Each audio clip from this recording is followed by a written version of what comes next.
네, 안녕하세요. 이번 동영상에서는 4단원의 가장 마지막 부분을 공부를 하려고 합니다. 저번 시간까지 배운 거를 잘 이해를 하셨나요? 이번 동영상에서는 어떤 부분을 공부를 하려고 하냐면 앞에서 EFN이라는 필요 외부 자금을 말씀드렸었죠. 그게 왜 발생했었냐면 매출액을 올해는 전년 대비 뭐 얼마 몇 퍼센트 성장시키기로 했다. 그러면 그게 어떤 공장을 더 늘려야 되는 걸 수도 있고 설비가 더 많아져야 될 수도 있고 인력을 더 뽑아야 될 수도 있고 그렇게 되면 외부로부터 자금을 더 끌어와야 될 수도 있는 거죠.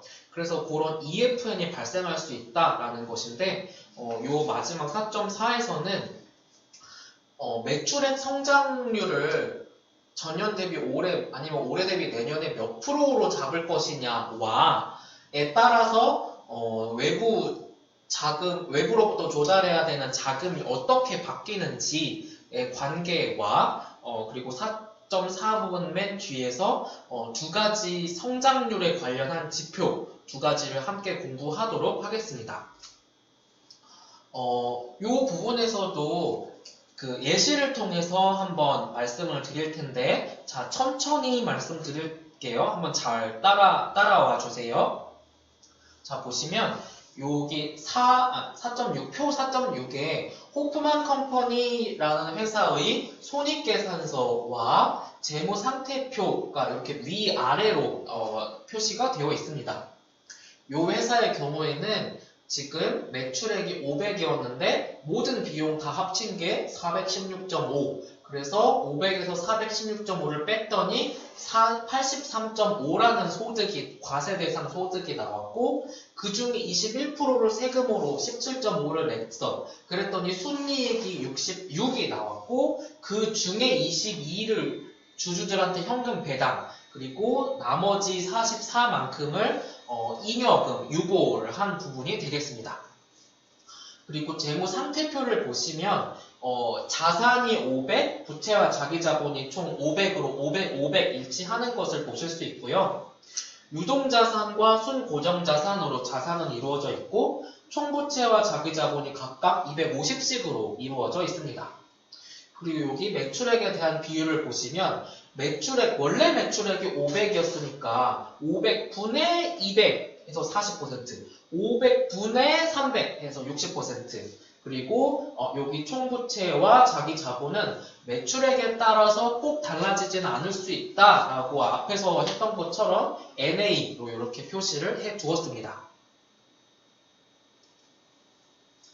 이 경우에는 지금 보시면 원래 매출이었던 500이 100만큼 증가해서 내년에는 600이 될 거야. 그래서 퍼센트로 말씀드리면 20%의 매출 증가율이 있을 거야 라고 가정했다 라고 이렇게 시작을 해봅시다.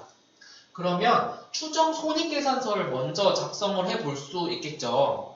앞서서 여기 지금 보시면 500 중에 416.5라는 비용이 나왔으니까 이 비율을 그대로 가져가는 거죠. 그래서 83.3%라는 비용을 그대로 가져가서 새로운 비용인 499.8을 구할 수 있겠고 과세대상 소득이 100.2 그래서 이 중에 21%를 세금으로 내고 났더니 순이익이 79.2 그래서 요 중에 배당 그리고 나머지 유보 이렇게 추정 손익계산서를 작성해 볼 수 있겠습니다. 그리고 밑에 부분에서 재무상태표가 작성이 되어 있는데 여기 지금 보시면 원래 유동자산과 순고정자산이 200과 300이었는데 요것을 각각 20%씩 증가시켜서 240과 360으로 적어 놨고 총부채와 자기자본은 꼭 20%씩 증가한다고 가정하기는 어렵기 때문에 다른 방식으로 작성이 된 것을 보실 수 있습니다. 그런데 여기 지금 보시면 매출액에 대한 비율은 그대로 유지가 되고 있는 것을 보실 수 있겠고요. 요 부분에 대해서 이제 또 하고 그 성장과 외부 자금의 조달의 관계에 대해서도 바로 뒤에 이어서 말씀드리도록 하겠습니다. 이게 뭐냐면 우리는 요 앞에 화면에서 매출액이 내년에는 올해 대비 20% 오를 거야 라는 여기 20% 매출액 성장률을 가정을 하고 추정 재무제표를 작성해 보려고 했던 것입니다. 그런데 꼭 20% 증가하리라는 보장은 없으니까 다양한 경우에 대해서 계산을 해보고 싶을 수 있겠죠. 매출액이 0% 성장. 이거는 같은 말로 뭐예요? 그냥 내년에도 올해랑 같다는 거고 5% 성장, 10% 성장, 15% 성장, 25% 성장 이런 경우에도 각각 어떻게 될까를 이렇게 계산해 볼 수 있을 것입니다. 그래서 지금 보시면 만약에 20% 우리 20% 하고 있는 거니까 20%가 증가한다 할 것이다 매출액이. 그러면 500 중에 20을 곱하면 100만큼이 증가를 하는 거고 그 100에서 아까 새로 구한 600이라는 매출에 따르는 유보이익 증가분이 52.8 이렇게 해서 52.8이 나온 거고 100에서 52.8을 뺐더니 필요 외부 자금으로 47.2만큼이 더 투입이 되어야 된다라고 이렇게 계산이 된 것을 보실 수 있습니다. 그리고 여기 지금 보시면 자기자본 부채 비율도 계산이 되어 있는데 자기자본 부채 비율은 총 부채 나누기 자기자본으로 계산을 하는 거였죠. 그래서 이 경우에는 새로 요게 계산되는 거를 기반을 해야 되니까 새 총 부채가 250 나누기 250 나누기 새로운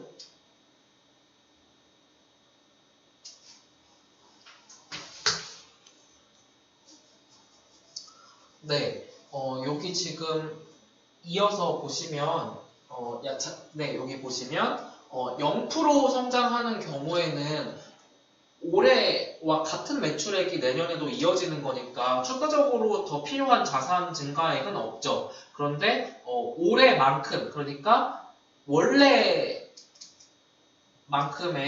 요 44만큼의 유보이익이 또 생길 거니까 요 새로 생기는 유보이익만큼이 그냥 부채를 갚는다 라고 생각을 할 수도 있겠죠. 그래서 여기 지금 마이너스 44 이렇게 표시가 된 것을 보실 수 있습니다. 그리고 요 두 번째 경우에는 500 곱하기 5%를 했더니 25만큼 증가가 돼야 되는 거고 여기에서 여기를 빼면 21.2만큼이 남는 거죠. 그래서 21.2만큼을 부채 상환하는 데 쓸 수가 있겠죠. 그리고 이어서 보시면 만약에 아까 우리가 가정했던 대로 20% 성장하는 케이스를 초점을 맞춰서 조금 더 살펴보면 이 경우에는 새로 구한 유보이익이 52.8이고 외부에서 더 조달되어야 하는 자금 EF에는 47.2예요. 그랬더니 원래 자기자본 부채 비율이 250 중에 250 그래서 자기자본이 250이고 부채가 250해서 1이었는데 새로운 자기자본 302.8 분의 250 원래 부채 더하기 새로 끌어온 자본 47.2 해서 자기자본 부채 비율은 1에서 조금 하락하는 것을 살펴볼 수 있겠습니다. 그래서 정리를 해보면 성장률이 이렇게 0에서 25%로 매출액 성장률을 이렇게 크게 잡아갈수록 어떻게 이런 변화가 되는 것을 살펴볼 수 있냐면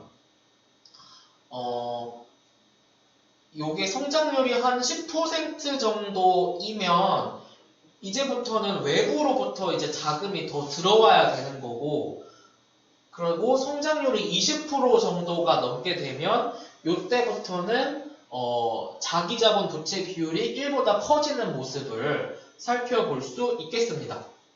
그리고 요 행과 요 행을 그래프로 나타낸 게 요건데, 지금 보시면 자산 증가액과 유보이익 증가분, 자산 증가액과 유보이익 증가분, 요거를 이렇게 그래프로 표시한 것이 되겠습니다.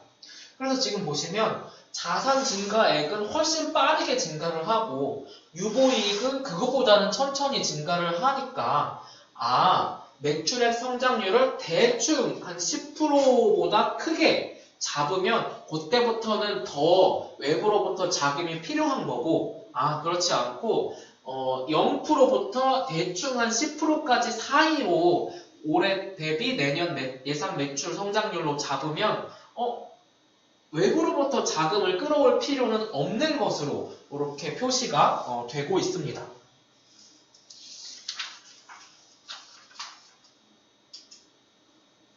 그리고 말씀드렸던 것처럼 우리는 계속 회사가 내년에는 올해 대비 매출액이 얼마만큼 더 성장을 할 거야 라고 이렇게 성장하는 경우를 전제로 좀 쉽게 말을 하고 있습니다.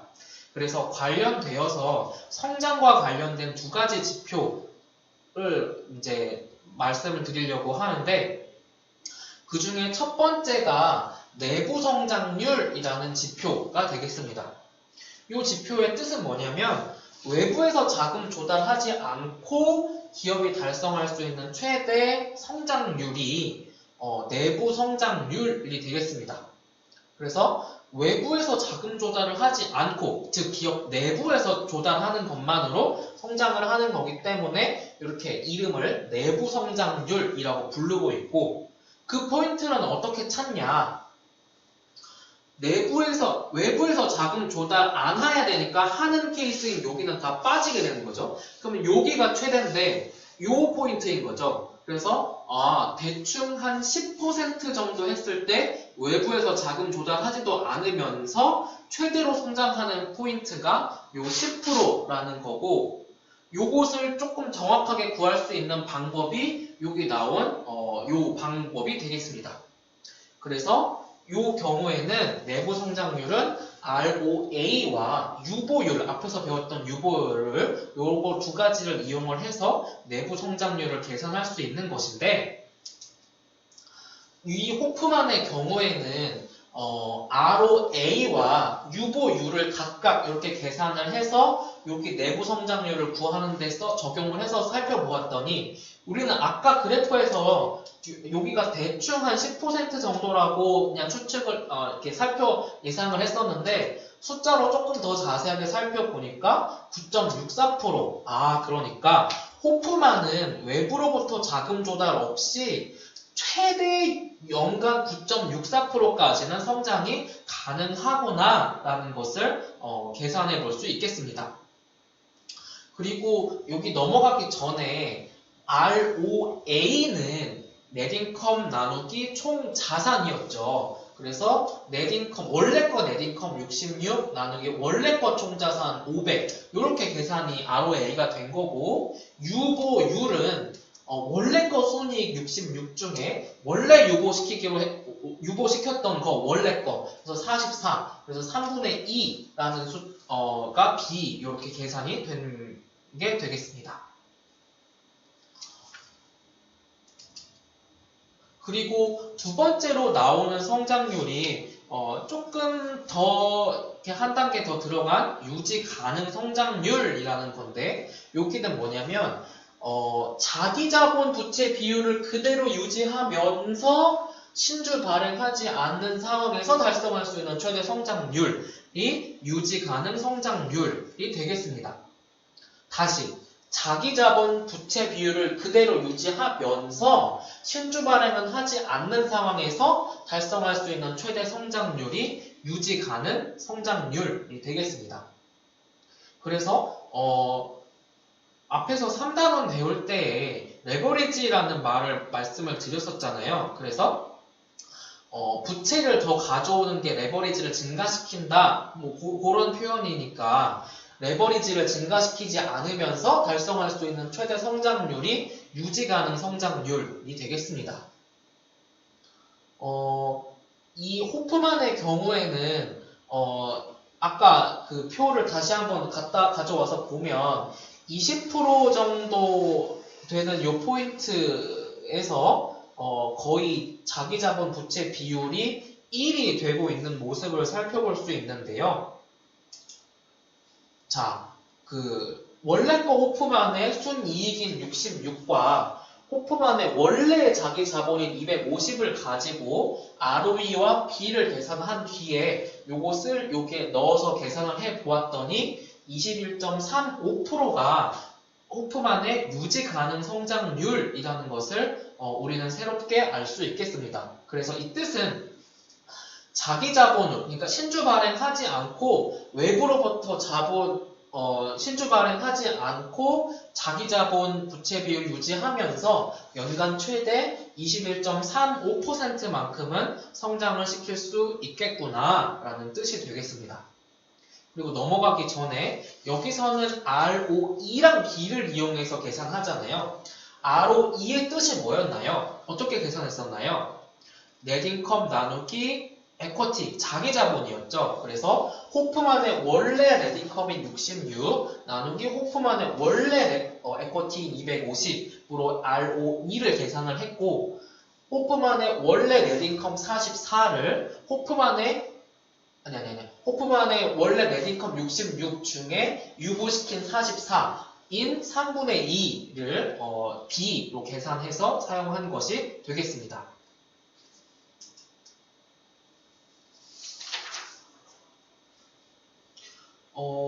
여기 지금 4.2 예제는 뭐냐면 우리가 앞에서 유지 가능 성장률의 뜻이 뭐라고 했었나요?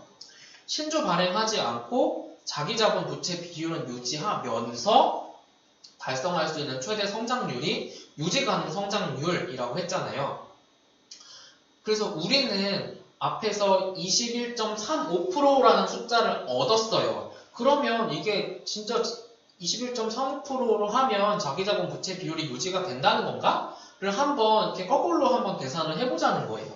지금 보시면 21.35%라고 성장을 시킨다는 거는 500 곱하기 1.2135 해서 내년도 매출액은 606.7이 될 거구나 라고 예상을 할 수가 있겠다는 거고요.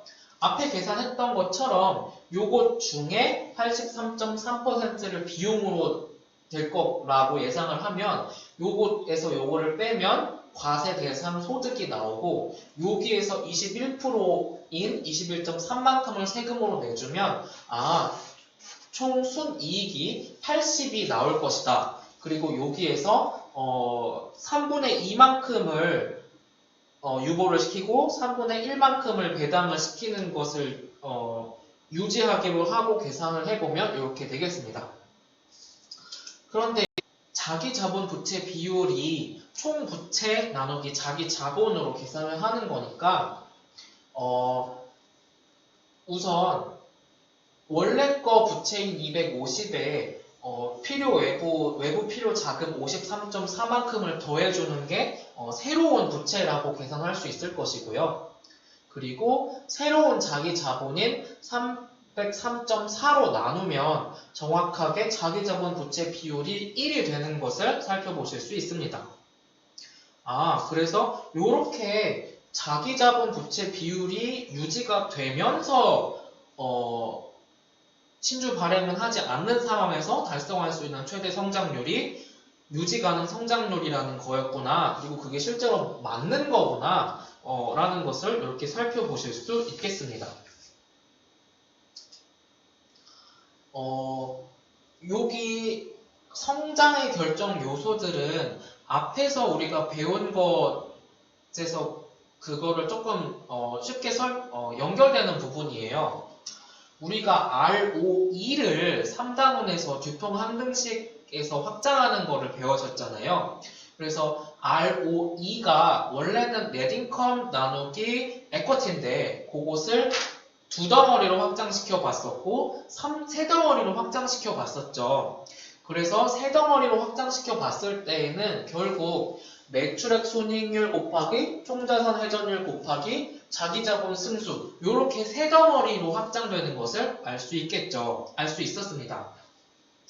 그런데 ROE가 또 대표적으로 유지 가능 성장률을 결정짓는 요소이고 또 유지 가능 성장률을 칙을 보시면 ROE가 증가해도 유지 가능 성장률이 증가하지만 B가 증가해도 유지 가능 성장률이 증가하기 때문에 ROE 매출액 순이익률 재무정책 총자산 회전율이 증가해도 유지 가능 성장률이 증가가 되는 거고 B 그래서 배당 정책이 증가해도 유지 가능 성장률이 증가하는 거구나. 그래서 요 네 가지가 기업의 유지 가능 성장률하고 연관이 되어 있는 거구나 라는 것을 쉽게 이해해 보실 수 있겠습니다. 여기서는 자기 자본 승수라고 했고 여기서는 자기 자본 부채 비율이라고 해서 조금 헷갈리실 수 있겠는데 자기 자본 승수는 총자산 나누기 총자산 나누기 총자기 자본이었어요. 그리고 자기 자본 부채 비율은 총부채 나누기 자기 자본이었고 그래서 어쨌든 분자에 부채가 들어가는 거니까 요게 커질수록 유지 가능 성장률이 높아지는 거구나 라고 방향성은 같다 라고 이렇게 이해를 하시면 되겠습니다.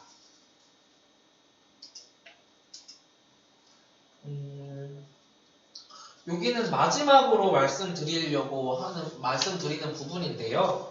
우리는 지금까지는 여기 앞에서 유지 가능 성장률이 기말에 있는 자기자본 수치를 이용을 해서 이 방식에 따라서 유지 가능 성장률을 계산한다고 공부를 했습니다. 그런데 우리 교과서에서 하나 더 설명해주고 있는 게 뭐냐면 기말 자기자본을 아는 게 아니고 만약에 기초 자기자본을 아는 경우라면 위의 방식이 아니라 밑의 방식으로 유지 가능 성장률을 계산하는 게 더 맞다라고 이야기를 해주고 있습니다. 그래서 지금 보시면 어떤 기업의 순이익이 20이었고 그 중에 60%를 유보해. 그러니까 40%는 배당으로 줬다는 거고요. 기초 자산이 100이었고 자기 자본 부채 비율이 0.25다. 그러면 자기 자본 부채 비율이 0.5고 기초 자산이 100이니까 자기 자본은 얼마인가요? 얼마라는 뜻인가요? 요게 없어도. 자, 지금 보시면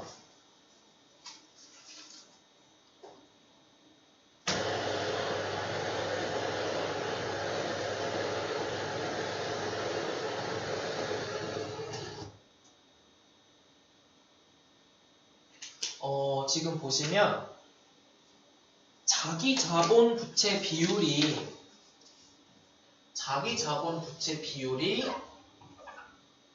총 부채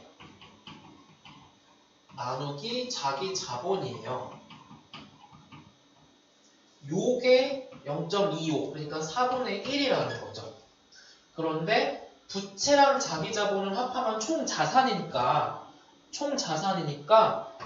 5라는 총 자산 중에 1만큼이 부채라는 거고 4만큼이 자기 자본이라는 거죠. 그러니까 지금 이 회사 기초 자산이 100이니까 100 중에 100 곱하기 5분의 4 하면 $80가 자기 자본이라는 거를 이렇게 돌려서 표시를 해주고 있는 거라고 보시면 되겠습니다.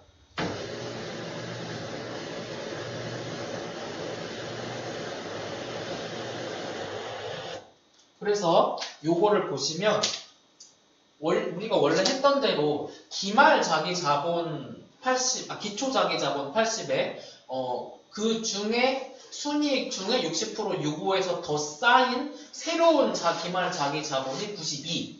그래서 이 92를 이용해서 구한 ROE를 넣어서 유지 가능 성장률을 계산해 보니까 15%. 그렇지 않고 기초 자기 자본인 80분의 순이익 20%를 이용해서 구한 요 ROE를 가지고 요 방식으로 계산을 해봤더니 유지 가능 성장률이 15%. 요렇게 계산하니까 똑같죠. 그러니까 정확한 유지 가능 성장률을 계산을 하려면 기초 자기 자본을 갖고 있느냐, 기말 자기 자본의 수치를 갖고 있느냐에 따라서 계산해야 되는 방식이 이렇게 두 가지로 나뉘게 된다라는 것을 아실 수 있겠습니다.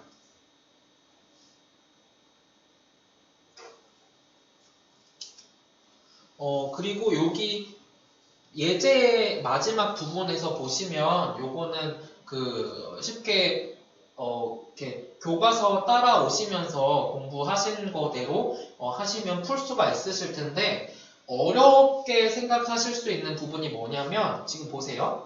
ROE가 세 덩어리로 이렇게 계산이 된다고 우리가 교통 항등식에서 공부를 했잖아요. 근데 그 중에 매출액 순이익률 여기 이렇게 가져왔고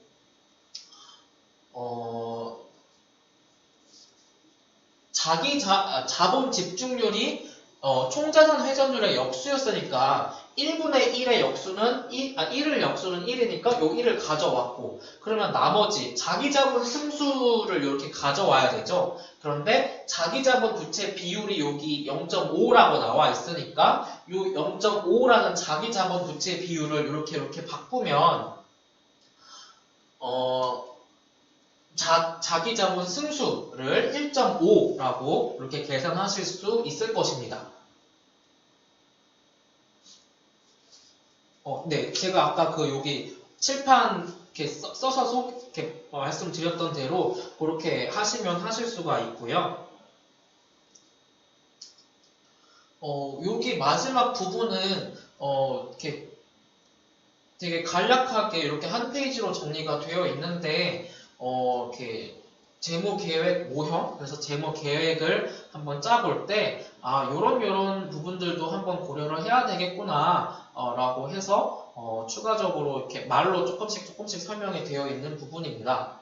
그래서, 요 부분은, 네, 뭐, 크게 어려운 부분이 아니고 쉽게 아실 수 있는 부분이고, 이 4단원에서 핵심이 되는 부분은 4.2에 있는 예시, 4.3에 있는 예시, 그리고 우리가 4.4에서 EFN과 성장률 간의 관계에 대해서 살펴본 거, 그리고 성장률 두 개의 지표를 살펴본 거, 그게 핵심이기 때문에 요 마지막 부분은 그냥 한번 읽어보시는 것으로 하시면 될 것 같습니다. 네, 그러면 이번 동영상에서는 여기까지 공부하도록 하겠습니다.